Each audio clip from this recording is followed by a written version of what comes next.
MILF to MILF. Paano po ito seguridad na sa darating na September 14, 2026?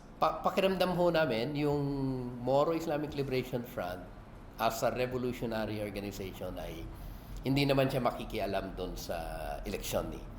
Yung political parties na associated with the MILF, syempre magpo-participate yun.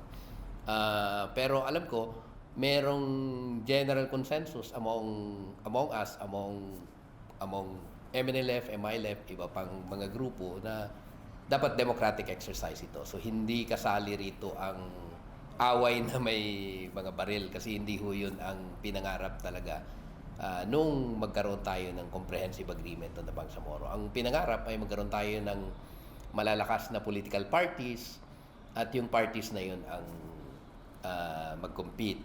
So never ho doon sa pinirmahan na comprehensive agreement on the Bangsamoro na may exclusive lang na partido, na isa lang na hindi na pwede magkaroon ng partido. In fact, ang pinirmahan ho ng MILF ay meron kang principled na political parties. Iba-iba yung partido na lalahok doon sa eleksyon. At kung sino ang maka-obtain ng majority, siya magpo-form ng government. Kung hindi naman natin makaya yung majority, ay magkaroon tayo ng coalition government. Kausapin natin yung mga kasama natin para mabuo yung gobyerno.